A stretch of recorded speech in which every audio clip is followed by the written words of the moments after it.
Mr. Raj Joshua Thomas.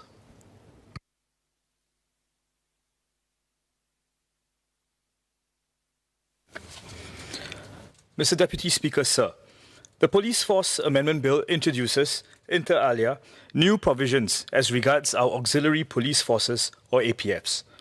I will cover three areas as regards these particular provisions. The first is the provisions to do with tightening control over the controllers of APFs. The second is with regards to advertising for security services by APFs. The third is the introduction of a special administrative order or other order that the Minister may make under certain circumstances. So I declare at this juncture my interest as the President of the Security Association Singapore. So the first set of amendments are in the new Section 88 and tightens controls over the controllers of APFs such that any person that comes into between 5 and 25% control of an APF must notify the Minister, and a controller above 25% control of an APF must seek prior approval from the Minister. Sir, I support these changes. Our APFs are an extension of the Singapore Police Force, and it is critical to ensure that there is accountability to the Minister of Home Affairs as regards control, so as to ensure that our APFs are not diverted from their missions. A second area is the introduction as a new Section 86A of restrictions on advertising, where only an APF may carry on the functions of an APF and advertise or in any other way hold out that it carries on or is willing to carry on the functions of an APF. This is an important new section which also provides sufficiently heavy penalties for offenders. On this particular amendment, sir, I have a point of clarification. Some of our APFs, like Certis and Atos, are both employers of armed APFs and owners of security agencies that carry out unarmed services, but which bear their same logo and same name. In this regard, APFs must exercise caution in how they advertise and hold out their non-APF businesses in such manner that there is no conflation between the APF business and the non-APF business. The Ministry of Home Affairs and the Commissioner may wish to consider how to ensure this, perhaps through the promulgation of guidelines or further regulations. The third set of amendments introduces, under the new Division 1C of Part 9, a special administration order or other order to transfer management of an APF from an employer to the Commissioner or anyone appointed by the Minister. This can be done in situations where the employer is unable to pay its debts in a public emergency or when the Minister deems it in the public interest. This new proviso ensures that the provision of essential security services remains unhindered and coordinated across employers of APFs, especially in view of the central role that our APFs have played in our COVID-19 response, which I will elaborate on. So these amendments proposed in the bill are timely and important to ensure our APF's continued ability to contribute to the safety and security of Singapore and Singaporeans. The utility of our APFs was made apparent recently as Certis took up duties urgently needed for the issuance, enforcement and execution of quarantine orders and quarantine operations of the Ministry of Health. These services included administration of quarantine orders to persons under quarantine or PUQs and the enforcement of such orders as directed by MOH.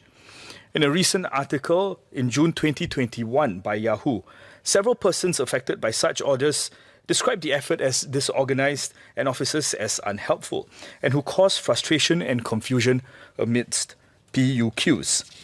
Sir, our auxiliary police officers have worked hard to transition and to learn new skills to take on these new COVID-19 specific tasks.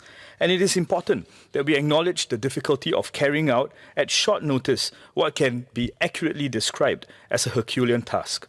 I thus urge Singaporeans to be empathetic when interacting with our officers as they go about carrying out their duties in this regard.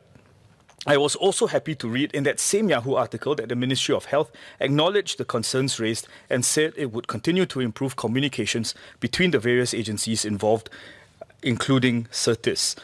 Alongside Certis, Atos and SAT's auxiliary police officers also stepped up in our battle against COVID-19, being deployed at various locations across the island, including government quarantine facilities, floating hotels under the Maritime and Port Authority, airports, military camps, and high-risk areas like the red migrant worker dormitories last year. Such high-risk locations meant that officers had to don full personal protective equipment for their entire 12-hour shifts as they assisted with temperature checks, social distancing measures, and escorting workers who had tested positive. So in peacetime, our APFs are equally busy keeping us safe and secure. They are part of the private security industry and have been situated on the front lines engaging in traffic and crowd control, event security, providing remote surveillance, and enforcing security rules and regulations. Furthermore, they are strategically relied on to provide protective security for many important and sensitive government and civilian institutions, such as our airports, naval installations, and checkpoints. And while some APFs provide extremely specialized services as private entities, they are freed from various obligations and restrictions and can operate flexibly and competitively. This is precisely why, sir, it is extremely important that we ensure that there is sufficient controls over the employers of APFs or the controllers of APFs. So as front-facing personnel on the ground, our auxiliary police officers or APOs sometimes face abuse from members of the public. And in December last year, an APO was headbutted several times by a member of the public. In January this year, another APO was punched on the head while carrying out safe distancing checks. And I'm heartened that swift action was taken and appropriately heavy punishment meted out. In this regard, sir, I would also like to take this opportunity to express gratitude to all our APOs carrying out their duties diligently and professionally during this pandemic, and even before that, to keep Singapore secure and orderly. I trust we will see our APOs, and for that matter, our security officers, increasingly, not just as partners of the home team, but as part of the home team. Sir, our APFs are an armed and highly recognizable form of authority in Singapore. Due to their professionalism and hard work over decades, our APFs and APOs are respected and trusted by Singaporeans. We must not take this for granted. In this regard, today's amendments to strengthen control over the APFs to ensure their continued operations as going concerns and that they stay true to their mission are timely and welcome. I also welcome the other amendments that strengthen our police force.